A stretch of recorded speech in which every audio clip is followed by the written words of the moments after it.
세상에는 말이죠. 목소리가 아니라 오히려 그 뒤에 남겨진 침묵으로 더 많은 걸 이야기하는 경우가 있습니다. 오늘 우리가 살펴볼 주제가 바로 그런 아주 무거운 침묵에 대한 이야기입니다.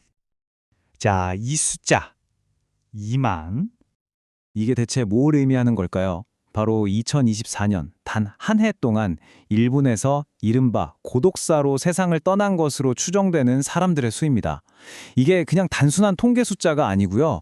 우리 사회에 가장 보이지 않는 곳에서 벌어지고 있는 정말 조용한 위기라고 할 수 있죠. 자, 그럼 이 충격적인 숫자를 제대로 이해하기 위해서 먼저 이 현상, 그러니까 일본에서 코도쿠시라고 부르는 게 대체 뭔지부터 한번 자세히 들여다봐야겠죠? 네, 코도쿠시. 말 그대로 외로운 죽음이라는 뜻의 일본어인데요. 여기서 우리가 주목해야 할 점은 이게 그냥 혼자 세상을 떠나는 걸 의미하는 게 아니라는 거예요. 그보다 더 중요한 건 사망한 사실이 정말 오랫동안 아무에게도 알려지지 않은 채로 방치되는 바로 그 상황을 가리키는 말입니다. 그럼 어떤 경우를 코도쿠시라고 할 수 있을까요? 핵심적인 요소를 좀 짚어보면요. 첫째, 혼자 살고 있다는 점. 그리고 둘째, 기댈 수 있는 가족이나 가까운 사람들의 돌봄이 전혀 없다는 거. 그래서 결국 사망한 뒤에도 며칠, 심지어는 몇 주가 넘도록 아무도 그 사실을 모르는 거죠. 이 모든 것의 뿌리에는 정말 극심한 사회적 고립이 자리 잡고 있는 겁니다. 그렇다면 말이죠. 이런 외로운 죽음의 위험에 가장 쉽게 노출되는 사람들은 과연 누구일까요? 여러분은 혹시 어떤 분들이 가장 위험할 거라고 생각하세요?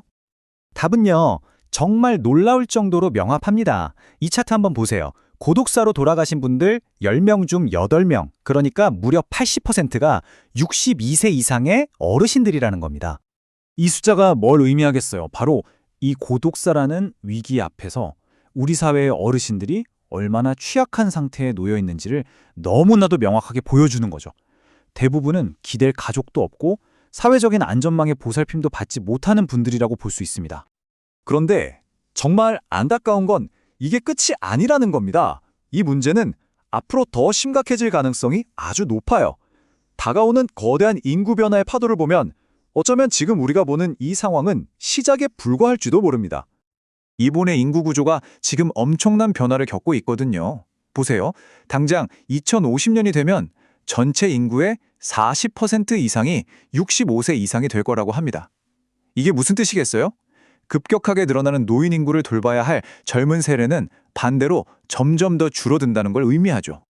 그러니까 결국 훨씬 더 적은 수의 젊은 사람들이 훨씬 더 많은 어르신들을 부양해야 하는 그런 구조가 만들어지는 겁니다.